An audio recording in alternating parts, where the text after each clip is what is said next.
One of my new favorite humans is here. Professor Brian Lowery is the Walter Kenneth Kilpatrick Professor of Organizational Behavior at the Stanford, at the Stanford Graduate School of Business, and the author of a fascinating new book called Selfless, The Social Creation of You. It's for sale out in the hallway.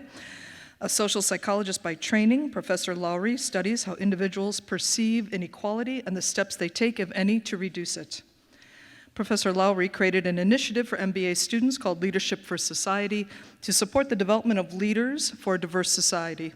He is also the founding co-director of Stanford's new Institute on Race, dedicated to finding real-world solutions to address racial injustice. Dr. Marcus Campbell has served as the superintendent of ETHS since this past July 2022.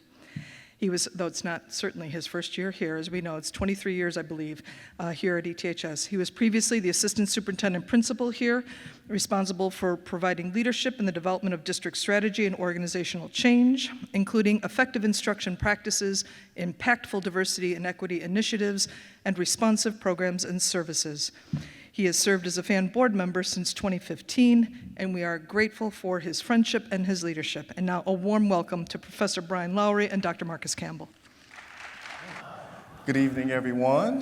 Welcome to ETHS, and good evening, Brian. How are you doing? I'm good. How are you? Good. Pleasure to have you here at Evanston Township High School talking about your book, The Selfless, The Social Construction of You. This is quite the text, and let's just start by talking about your general premise of the social construction of you. So can you start a little bit by talking about that? Yeah, so the basic idea is that who you are is a function of or is a creation of the people you engage with. So your family, your friends, your romantic partners, the people you run into at the grocery store, all those interactions come together to construct who you are. And that's in contrast to the idea that most people have that we somehow are in there, right? That you're a little person in your head looking out, controlling things, and that's you. I'm arguing that that doesn't exist. Yeah, so what do you mean by social construction? I mean, you talk about race and gender, which we're gonna have a longer conversation about later on, but what do you mean by social construction? What I mean is, when you think about who you are, like if I ask you, who are you? What would you say? I would start talking about traits, but in the book you say we shouldn't do that. I mean, what traits? You're like, what would you say? Like, I have a beard? What would you say? I would say I'm a black man, teacher. I would start naming those things. Good. So being a black man, what does that mean? It means having a certain experience, living a certain experience in the world. Right. It means other people engaging with you as a black man. Exactly. Right. And that's kind of what I mean, right? When you say I'm a black man, to say I'm a black person, I'm a man, is to, in essence, say that people engage with me in this way, I see myself in this way, that I move through the world socially in this way, right? That people engage me as if I'm black. I know what that means, they know what that means, and I accept that as who I am. That is social construction. Yeah. So you talk about in the book, you say the self, in other words, is a shifting structure of social relationships and interactions. Why are we not traits? Why are we not traits? Like, what would a trait be? Tell me what a trait is. I don't know, something, like an element of our identity, or some moral aspect, right? Good, noble, sometimes maybe confused or anxious, right? Why are we not those traits? Because you don't think you are. You don't believe that. So if you said I'm tall, if tomorrow something happened and you lost a couple inches, you would still be like, I'm me. You wouldn't have any sense that was about who you were. Like these physical things that we think of as concrete, I don't think we really believe they define us. Right? We talk in that way, but I don't think we really believe that. What we really believe is that these things that are meaningful, that are about how we engage in the world and who we know and how they respond to us, like being good. Like that's about how other people see you and how you understand yourself from the perspective of other people. Like all those things are what make us us, and I argue those things are social. They're about how people see us and how we see ourselves through other people's eyes. So why can't the self be inside of us, in our hearts, or any place else? Yeah, This kind of gets people a little bit worked up, obviously. Like, people act as if like the self is this soul that came from somewhere that inhabits their body, and on that soul was etched who they were. But I don't know what that means. I don't know where that came from, what it could possibly be. Like, I get the idea. I just think it's not well examined. And But I was going to ask you that. Like, where Yeah. did that come from? that idea. Yeah, like, There's another, but part of that is historical. I don't think that if you read the history, it doesn't look like human beings always thought that way. So you see some of that happening in what we consider modern times. Like the idea of a novel didn't exist, for a long time because people didn't have the sense of an internal me that is the primary character in a story. Like that just wasn't how people thought about the world or themselves. Exactly when it came, when that shifted is hard to pinpoint, but some people in the book I talk about this, like people will talk about St. Augustine's Confessions, this historical text, as a turning point in how people thought and wrote about the self. yeah. You also mentioned that the self cannot exist inside the body. What do you mean by that? I mean that the self exists as something that I believe is attached to and affected by your physical self. So to be clear, I don't deny genetics. I don't deny that there's a physical body and that is you have temperament and you have attributes that are physical. Like I don't deny that. I just don't think that's what the self is. When people talk about the self, I don't think that's what they have in mind. It's the meaning attached to those things, and that comes from outside. Yeah. You also talk about the self being fluid, and it shifts and changes based on what, Brian? The people you're around, right? I mean, and this is pretty easy, right? Like you're here right now sitting with me, and there's a certain self that does interviews. You've been doing interviews now. You told me some incredible interviews. But this person that you are is you. I assume it's real and authentic. And it's not the same person that you'll be when you're in an office with, students, or when you're at home with your board member that one of the board members. exactly, or you're at home with your kids, right? That's a different self, and they're all you. There's just this fluidity as a function of who you're around, how you make sense of yourself, how the people are responding to you. Yeah, I mean, I have a question here that says, talk about like this idea of code switching, which is kind of like what you're alluding to now, and this social construction like that. Yeah, the self moves and shifts based on environments, people, friends, professional, and all of those things. It's just such a radical, not radical, I wouldn't mean it like that. It's just a dramatic difference from what most folks really think about who they really are. Yeah, they're just wrong. And that's fine. I mean, it feels important to be authentic and real and assume that is stable. And what if that's just wrong? Well, it's hard to argue. As we talk tonight, it's kind of hard to argue with that. So basically what you're saying is the way to know ourselves is through others. Yeah, of course. And when you think you know yourself through yourself, that's just wrong. Because we're not who we think we are. Yeah, I mean, you wouldn't even know what you'd look like if you didn't have a mirror, right? Like, the reality is, like, when you say I'm good, how do you know what that means? What does good mean? Like, how do you even know? That doesn't just come from nowhere. It comes from somewhere, right? And people just don't think about where it comes from, right? When you're judging yourself, like, through what lens are you making those judgments? That's through other people, I'd argue. And you can think of that broadly, right? So there's also the culture, which I think of as a collection of other people's and other people's beliefs, but there's still something out there, right? And in the history of sociology, they'd call it the generalized other, but there's still this sense that there are people out there, and those people out there are, in essence, constructing who you are. When you think of yourself, it's in part about what those people believe. So if someone is trying to understand the self, what questions should they be asking themselves? They should be asking themselves who they're around and what those people believe. It's like as you move through the world, who are you engaging with, and what's the nature of those engagements? And it's not just, and this is what's complicated about it, it's not just you're a leaf floating on the current. You're impacting other people while they impact you. I'll use a technical term, you're like mutually constituted, right? You're creating each other in interactions. But if you want to understand yourself, you have to understand the people you're interacting with. Yeah. So in Claude Steele, you mentioned we were just talking about Dr. Steele in the back, and I guess, how are we expected to manage the conflicting identities? You reference the whistling Vivaldi and the kid who's whistling Vivaldi to project a safer him because he's a black boy. So how do you manage conflicting identities? I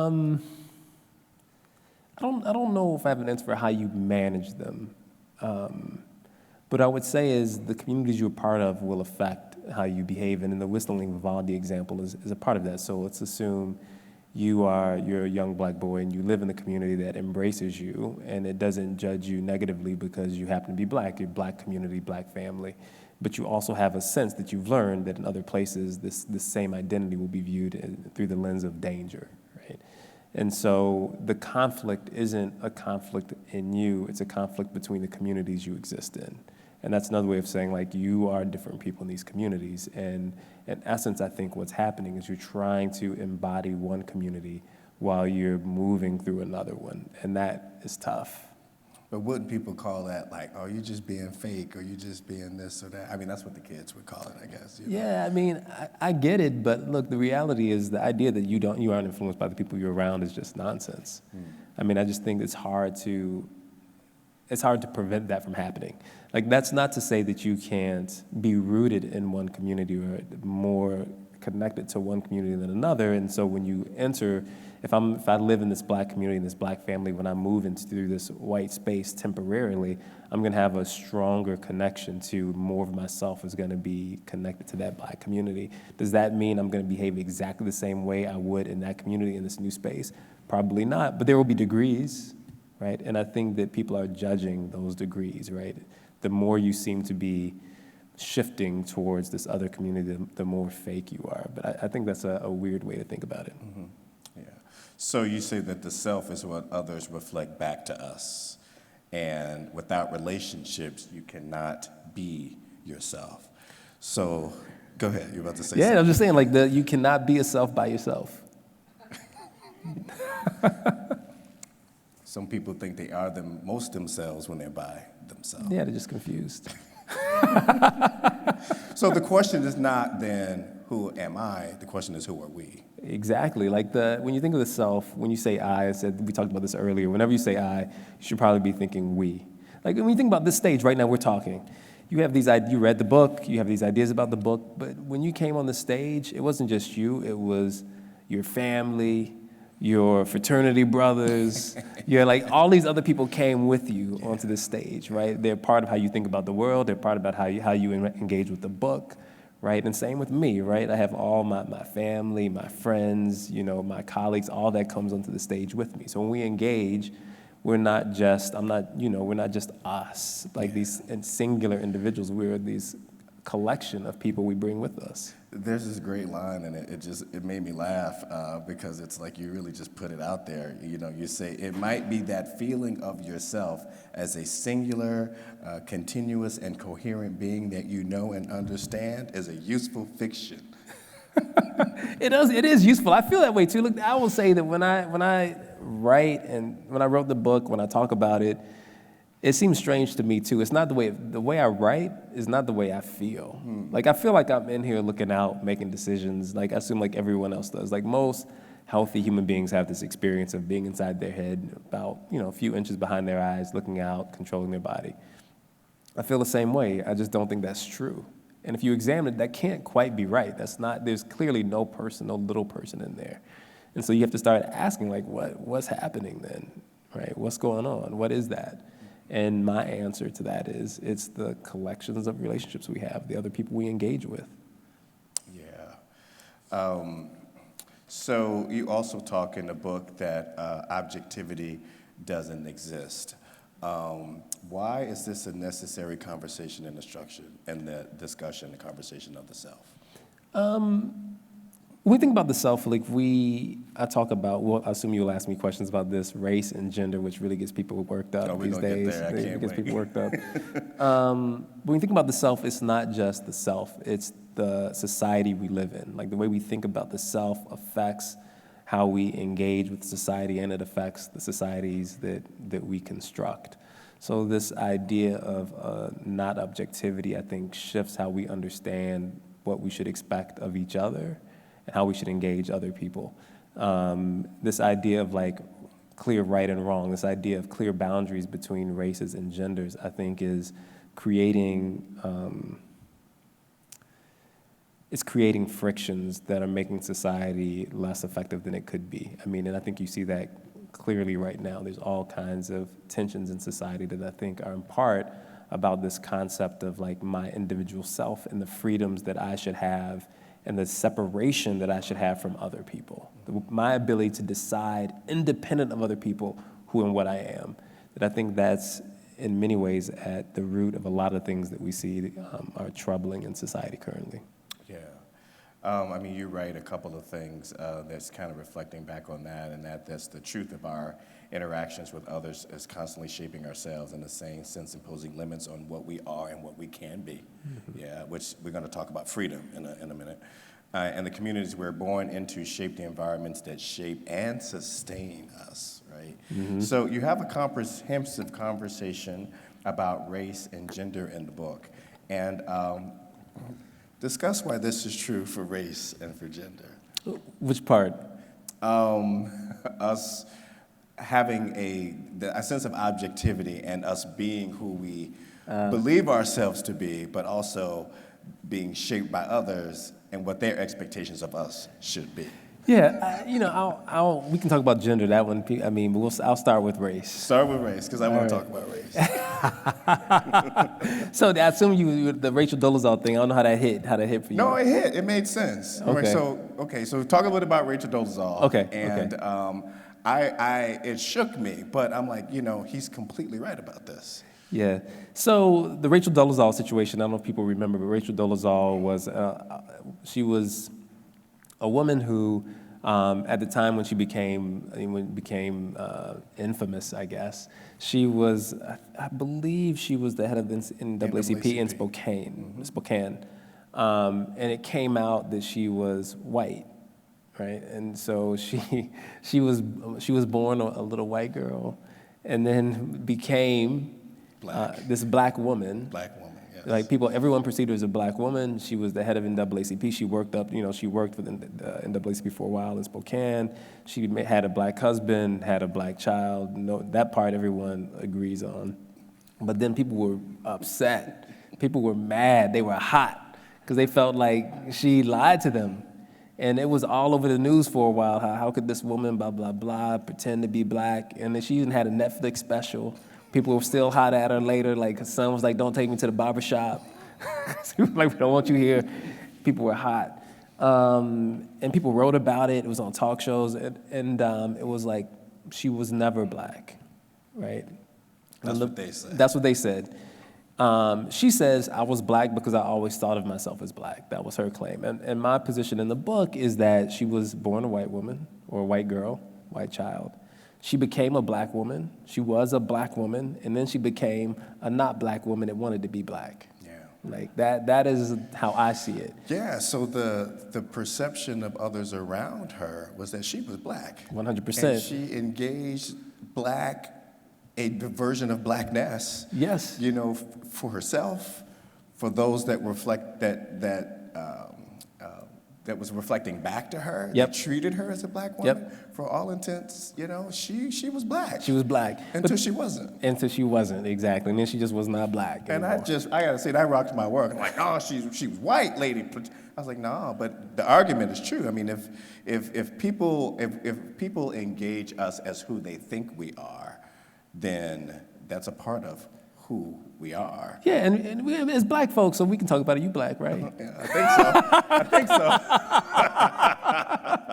so. So, here's the thing in the black community, there are people who look all sorts of ways. That's right. There's black folks who everybody will accept as black, who are basically blonde and blue-eyed. There's redhead black folks, really light-skinned black folks who, if you weren't black in the black community, you might not assume they're black. They're walking down the street, but black folks be like, yeah, they black. And they'd be like, yeah, I'm black. And when you think about that, that suggests that it's not genetics, right? It's not what you look like, right? So what is it, right? And the argument I'm making is that the black community decides who's black because they confer blackness to people. Now, it doesn't matter why they do it. They might do it mostly on appearance, mostly on perceptions of who your parents were, but from my perspective, it's irrelevant why they do it. It's when they confer blackness on you. If you see yourself as black, and I confer, the black community confers blackness to you, you are black, full stop. That's what makes you black. Yeah. It's not your parents. It's not what you look like. It's not your ancestry, because if you start playing with those things, you can see a lot of people you would accept as black don't fit those criteria. Like if you ask, like, all right, what makes somebody black? They look black. I'm like, nah. If I said this person, their parents were both, I'm gonna use an old school term that might upset people. Yo, both your parents are octoroons, but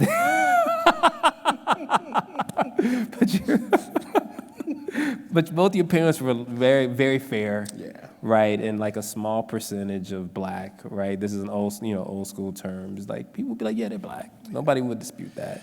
And then there are limitations to this, to the self in that, and what you argue in the book. There are limitations because you and I could never be white.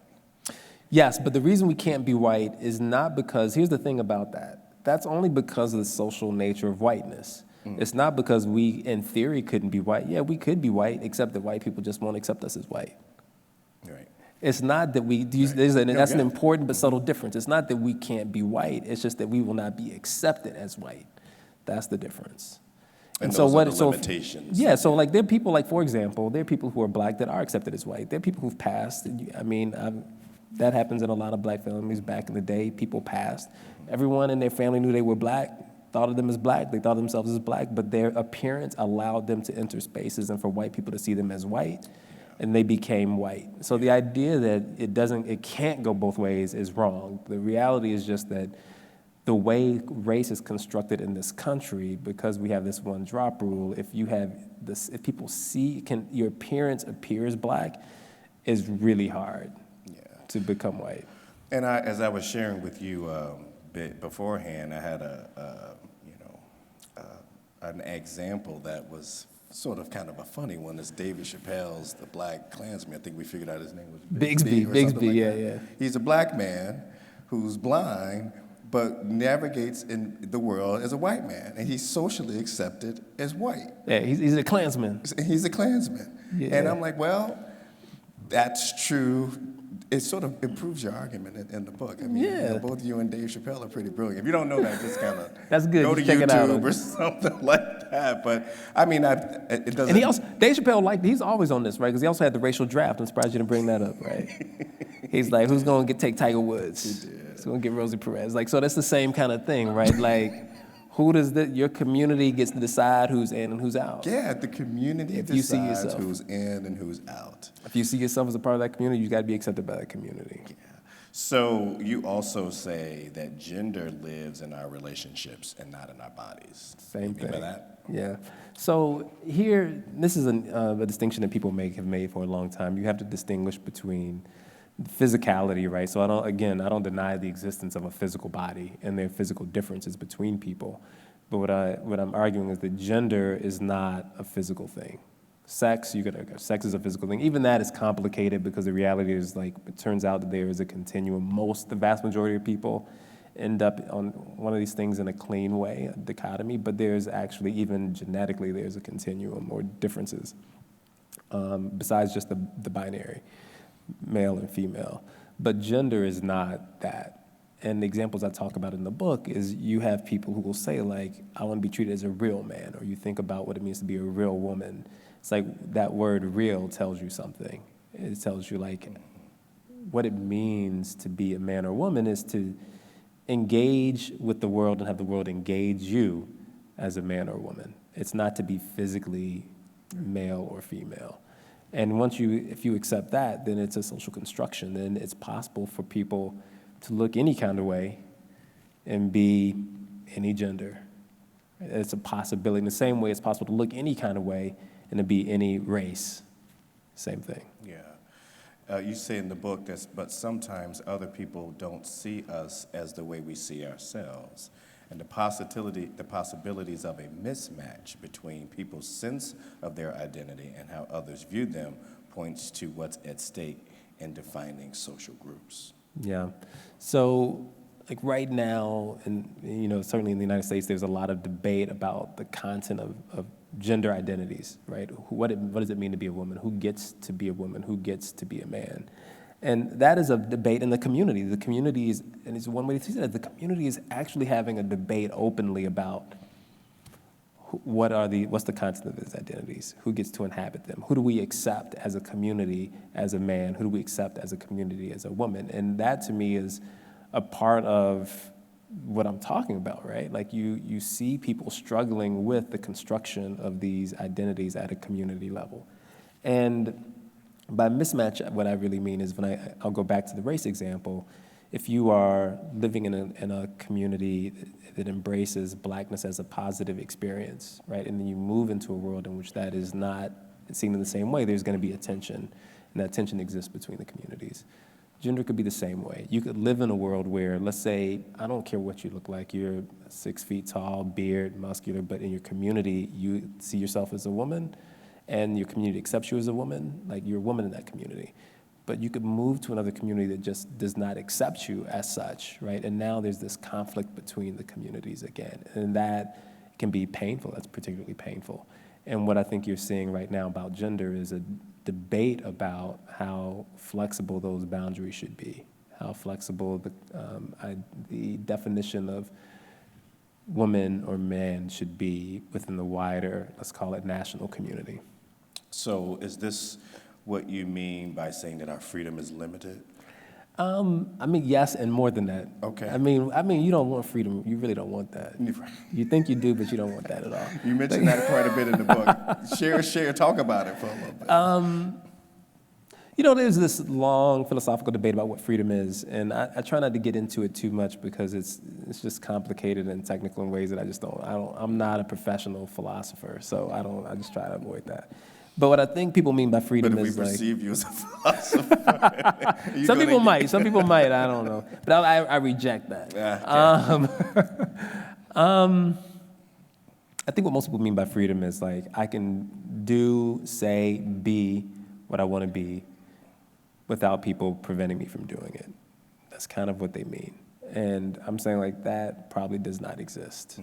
Right? Like I can say what I want to say, I can do what I want to do and be who I want to be without anybody influencing me. That's just it's not possible, and you probably don't want it. That's kind of the definition of freedom that I'm focused on, because I think that's when most people say freedom, that's what they have in mind. Right. There are different ways to think about what freedom is or might be, but I think that's what most people have in mind, and I think that is inconsistent with the desire for a self. That freedom and self are incompatible. And that's what I mean, that people probably don't want it because you want a self. Like, given the choice between freedom, having full freedom, and having a self, there's no choice at all. You're going to choose a self. So you also say, you just said that. I was like, I have a question here. What does it mean to be free? Can we be free? Do we want to be free? Your answer is no. Hey, here's another way of saying it. Exactly, no. I think I'll say it even in the starker terms. Freedom is inhuman. That's what I would say. Freedom is inhuman. To be a human being requires you to be in communion with other people. Like, there's no way to be human without other people. You could be a physical Homo sapien, an animal, whatever, but you can't be a human being without other people. Once you have other people, once you are a human being, you're no longer free.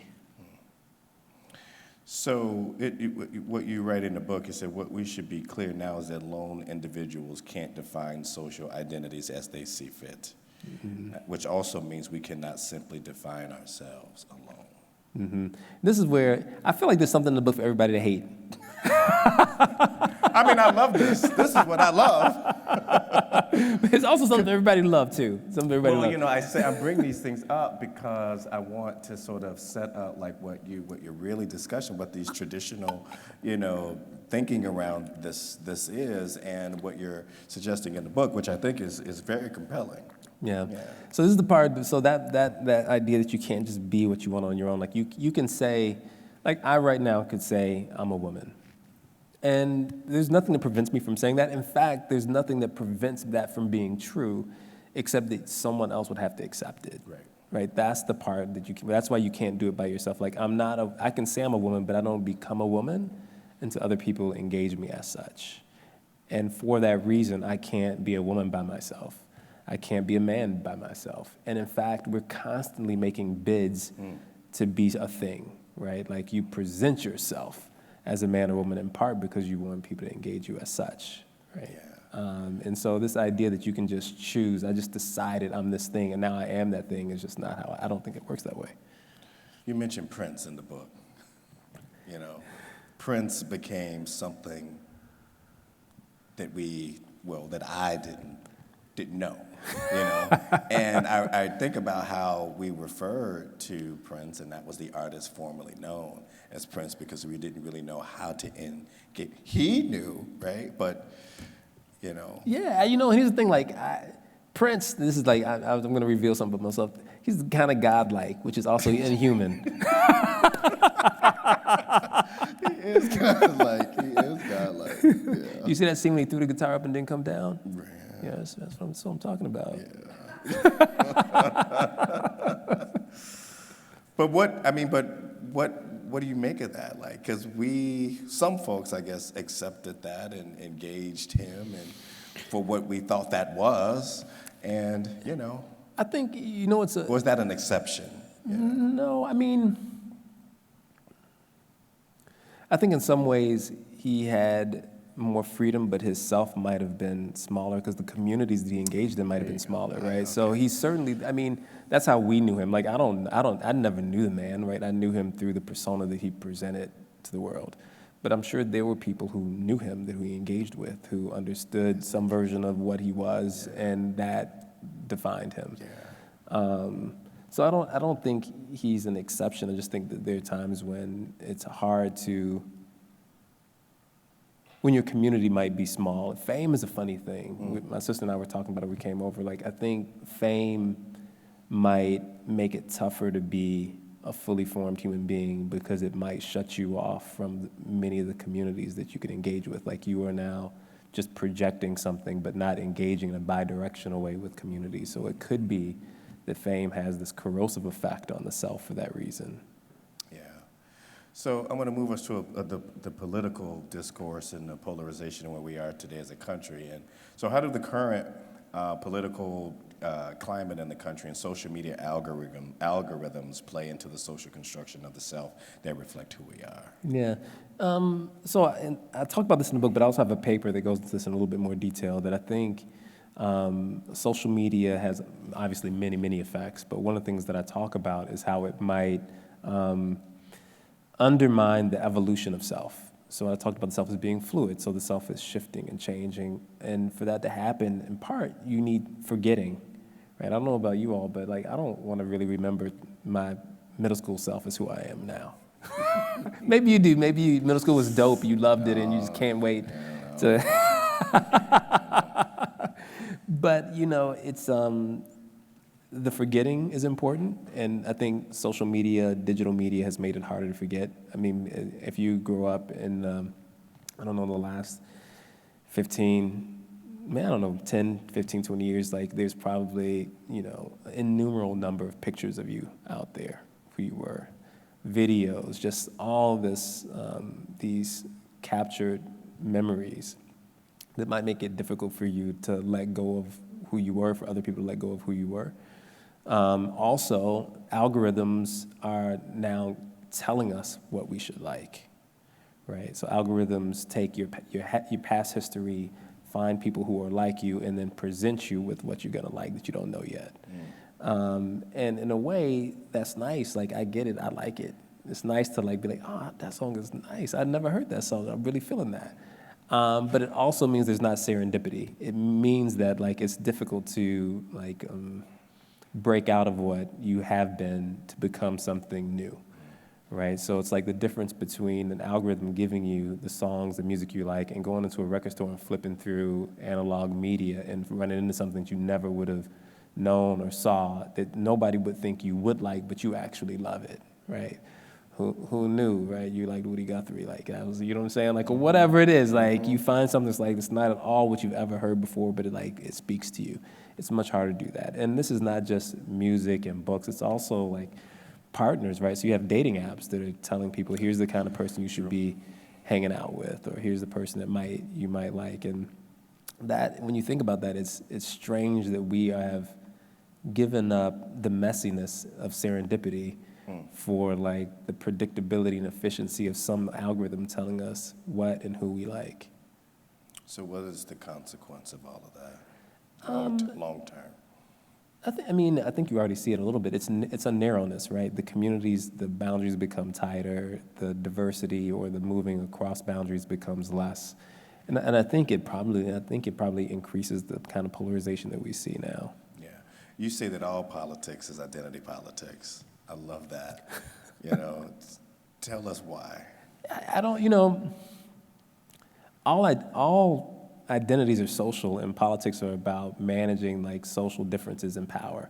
So when people say like, oh, that's identity politics, it's as if like I have an interest because of the identities I have, but you don't. Like, I never understood that, right? Everyone has a perspective. Everyone is located in space in some way and cares about something because of who they are. Like, whatever that is identity, and whatever you care about and are fighting over, that's politics. Like, I don't know why some groups have identity politics and other groups are somehow free of that, like above it. I don't know what that looks like. Yeah. You say that there is value in understanding the role you play in creating others. Help us to understand like that role that we play in shaping other people, and then I have a couple follow-ups to that.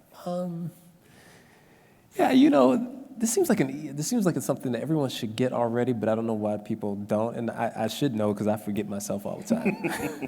But when you interact with someone, you can see the effect you're having on that person, right? You might not pay attention to it, but you can see the effect you're having on that person. And I think the way we may make sense of that is like that's on them, right? Like I'm doing this thing, but how they respond, that's just completely on them. And that's nonsense, right? Like you are participating in that interaction. They have some responsibility, but so do you. So you are shaping who that person is, and you can see it. And I would say that if people are parents, they understand this when they think about their kids. People feel like, oh, I have a responsibility for this person. And it's not just the decisions you make, but it's how you interact with them, like what you demonstrate in terms of how you behave and how you live your life and how you talk to them when they make a mistake, all these things that you have a sense that this is affecting the development of this person, and I have responsibility for that. And what I'm saying is like you interact with other people like that all the time, but you have no sense of responsibility, right? That you don't think that that's affecting who they are, who they can become. And when you step back, are there different degrees of responsibility? Certainly, of course. But to assume that because you don't know the person, you have no responsibility for the effect you're creating, and then when you interact with them seems wrong. And I think I told you this, like whenever I talk about the book, I feel like I'm a better person, at least temporarily afterwards, because I'm much more aware of the responsibility I have in interactions with other people. And it turns out, my experience is that it makes those interactions so much better. Like I feel better, right? When I think about the responsibility I have when I'm interacting with someone else, I feel like I produce an interaction and I change who they are and how they're behaving in a way that makes me feel better, right? Because they're also reflecting something back and they're doing something to me in return. And I think that we don't take that responsibility seriously enough, and we're leaving something on the table when we don't. Yeah, this conversation makes me think about my English teaching days. I mean, you have great references to the Epic of Gilgamesh, all of these. But it made me think about the creature in Mary Shelley's Frankenstein, right? Mm-hmm. That was a socially constructed monster, mm-hmm. right? Looked different, and that the interactions that the creature had made him a monster. Mm-hmm. So my question is, if we're constantly shaping others, isn't it, we do that for the good and for the bad? Mm-hmm. That's true, but in Frankenstein's monster, who was the monster, though? He was, what do you mean, which part?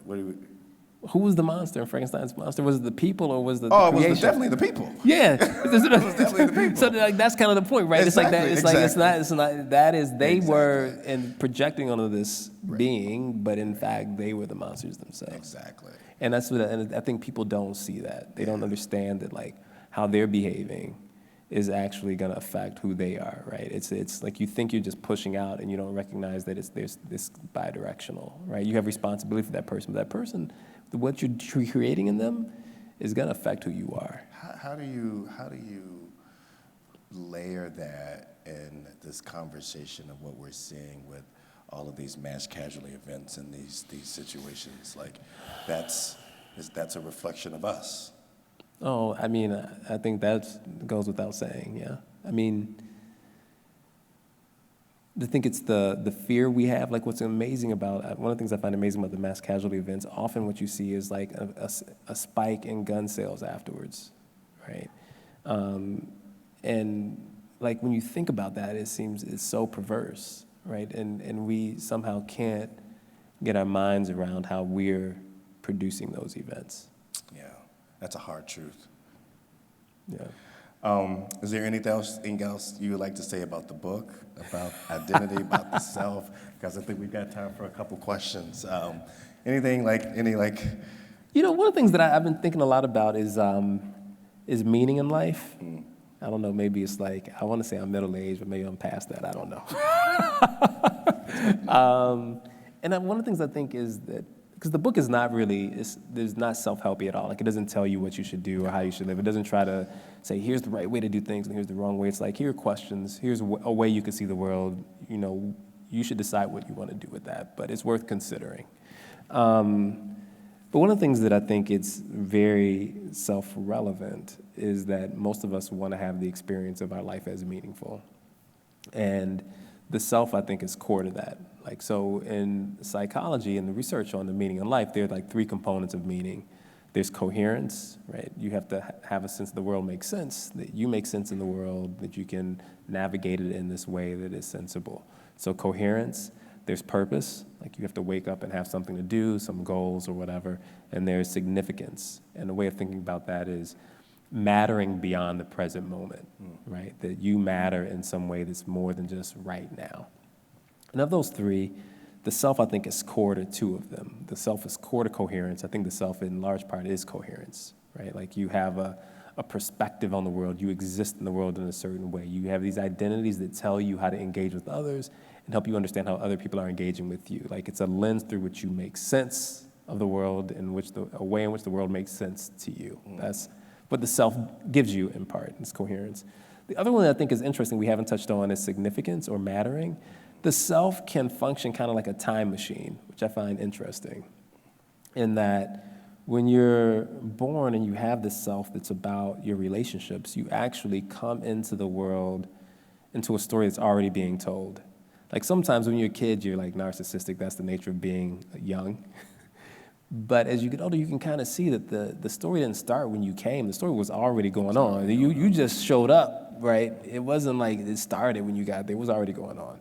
So you can project yourself, like you can understand yourself through the lens of the past beyond your birth, like beyond when past when you were born. You're like, oh, here's what was going on, here were the relationships, here were the dramas, and I came into that, and that has affected me. Like, you can feel and think about how the dramas that existed before you were born affected who you are right now. Like, that is an amazing thing when you think about it. And it's also true that at some point, we're all gonna die, but you can project yourself into a future beyond your death, and people do this all the time. And they do it by connecting to things that are larger than themselves. Like, one example is the nation. If you feel like you're part of the nation, if the nation persists after you die, then you have a sense that you in some way will persist after you die. And this ability to project into the future beyond even your own death allows this idea of significance. So like one of the things that's core to having meaning in life depends on the sense that you matter beyond the present moment, the sense that yourself is not simply your physicality, because that will pass, but there's going to be something else, something more, and that something more is already a part of you, and that's what's interesting about the self. That something more is the communities that make you who you are. So in that sense, you will persist after you're physically dead, and that allows life to feel meaningful. And there's something, I think, profound about that. Yeah, that was a beautiful section in the book, just talking about how the self will persist after we're gone. Mm-hmm. That was beautiful. Yeah, thanks. Cool. Well, thank you, Dr. Lowery. Thanks. Appreciate the conversation.